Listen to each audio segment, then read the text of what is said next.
Imagine two countries trading oil. Neither of them is the United States. The oil was drilled in the Middle East. The buyer is in Asia. The ships crossing the ocean aren't American. And yet, the entire transaction is priced in US dollars. Why? Why does the world still trade in dollars, even when America isn't involved at all? Because the dollar isn't just a currency. It's something far more powerful. It's the operating system of global trade.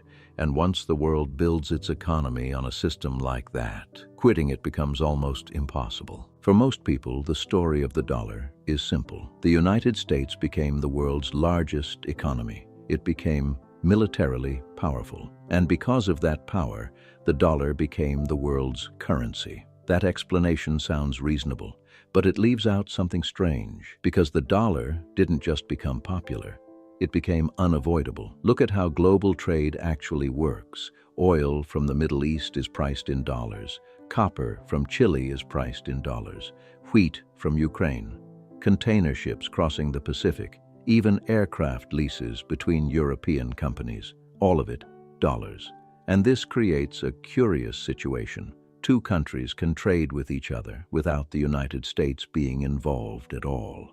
Yet the transaction still moves through the dollar system. So every country ends up needing the same thing. Not oil, not gold, not even trade partners. They need dollars. Because without dollars, participating in the global economy becomes difficult. Sometimes impossible. This is why central banks around the world hold enormous reserves of US currency. China holds hundreds of billions. Japan holds even more. Even countries that compete with the United States still accumulate dollars, which leads to a strange paradox. Many governments publicly complain about the dominance of the dollar. Some even try to reduce their dependence on it. And yet, the global financial system keeps returning to the same currency, again and again and again. So the real question isn't why the dollar became powerful. The real question is something more structural. Why is it so difficult to replace? Because once a financial system reaches global scale, it stops behaving like a currency and starts behaving like infrastructure. And infrastructure has a strange property. It's extremely difficult to change once the entire world is built on top of it. To understand why the dollar still sits at the center of global finance, we have to go back to the moment when the modern monetary system was first assembled. Not in Washington, but in a small hotel in the mountains of New Hampshire in the summer of 1944. In the summer of 1944, as the war was still being fought, representatives from 44 countries gathered in a quiet place, not a capital, not a battlefield, but a hotel in the mountains of New Hampshire. They weren't there to negotiate peace. They were there to solve a different problem, a problem that had already destroyed the global economy once before, because the world they remembered had collapsed. In the 1930s, international trade didn't just slow down, it broke. Currencies lost value, countries raised tariffs, trade routes fractured, and nations began to turn inward. Money stopped moving, goods stopped moving, and when that happened, the global economy didn't bend, it snapped. So by 1944, there was a quiet agreement among nations. Whatever came after the war could not be allowed to function like the system that came before it, because without a stable monetary structure, global trade could not exist. But building that structure wasn't simple. Every country had its own currency, its own interests, its own priorities, and no one trusted anyone else enough to build a system based on promises alone. So, the question they faced was not political, it was structural. What kind of system could countries rely on, even when they didn't trust each other? The solution they designed was unusual. It didn't treat all currencies equally. Instead, it placed one currency at the center, the United States dollar. Not because it was perfect, not because it was permanent, but because at that moment, it was the most stable option available. The United States held the majority of the world's gold. Its economy had survived the war intact. Its industrial capacity was unmatched. So the system they created was simple in design, but powerful in consequence. Every major currency would be tied to the dollar, and the dollar would be tied to gold. This created something new, not a global currency, but a global reference point. For the first time, countries could trade with each other using a shared standard. And for a while, it worked. Trade expanded, currencies stabilized, the global economy began to rebuild. But underneath that stability, something else was forming. Because once a system places one currency at its center, everything begins to organize around it. Trade flows, reserves, debt, pricing, and over time, that structure becomes harder to change, even when the original rules begin to break. Because the system that was built in 1944 was not designed to last forever, and yet it didn't disappear. By the late 1960s, the system that had been built in 1944 was under pressure. The United States had made a promise.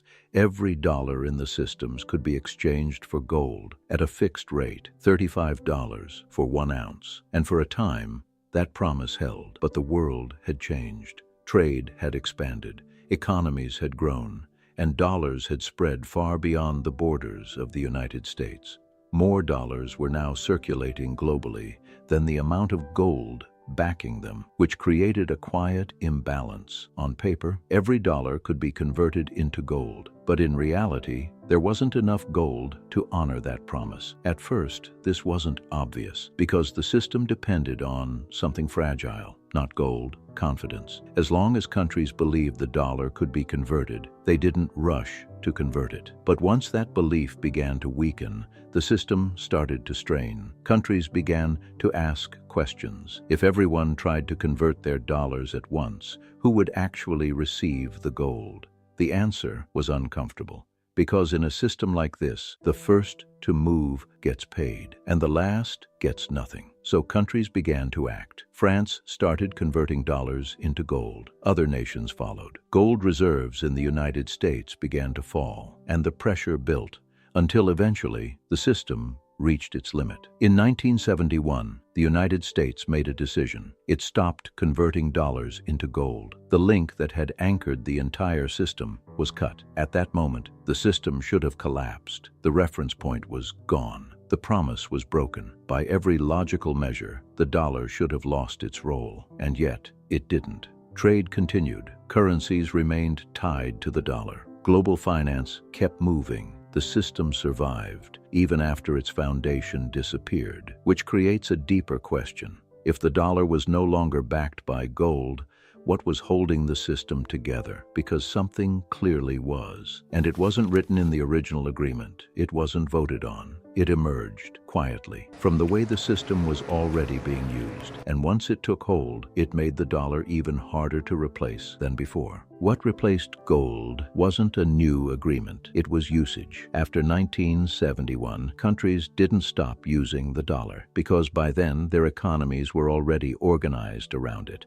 Oil was still priced in dollars, which meant that any country that needed energy needed dollars first, not because of policy, but because that's how the market operated. And once oil is priced in one currency, everything connected to it begins to follow. Shipping contracts, insurance, commodity exchanges, all begin to align around the same unit, not by design, but by necessity. At the same time, another layer of the system was expanding. Debt. Countries didn't just trade in dollars, they borrowed in dollars. Governments issued bonds. Companies raised capital. Banks extended credit. And most of it was denominated in the same currency, the United States dollar, which creates a second kind of dependency. If you borrow in dollars, you must earn dollars to repay that debt. So even countries that wanted to move away from the system found themselves pulled back into it, because leaving would mean restructuring their entire financial system. And that's not something countries can do quickly or easily or without consequences. So the system deepened. Trade used dollars. Debt required dollars.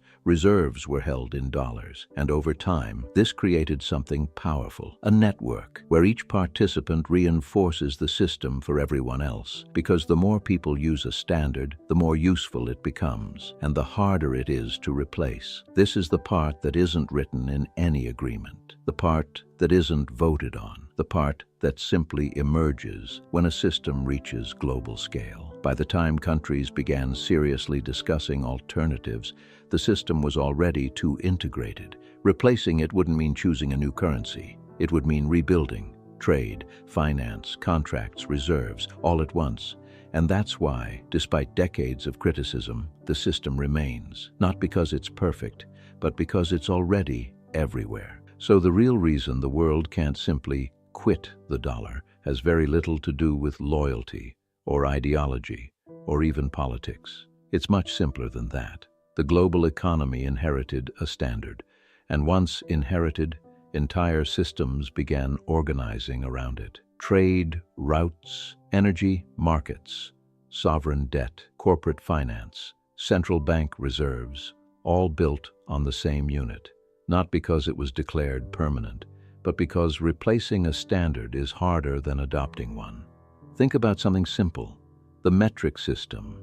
Once the world agrees on meters and kilograms, factories, shipping, engineering, and science all begin to depend on it. At that point, changing the standard becomes more disruptive than keeping it. Even if a better alternative exists, the dollar works the same way. It became less of a currency and more of a measuring system for global value, a reference point. And reference points are rarely replaced by argument alone.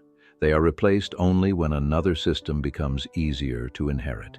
That is the real barrier, not desire, not criticism, but coordination. Because replacing the dollar would require countries, banks, corporations, commodity markets, and reserve managers to move together at scale at the same time. And systems that large rarely change quickly, which is why the more interesting question is no longer, why does the world still use the dollar, but something deeper. What kind of system would need to exist for the world to inherit something else? Because currencies come and go. But standards, once embedded into the infrastructure of trade, tend to outlive the moment that created them. And that is why the dollar remains less like money and more like the architecture of global exchange itself.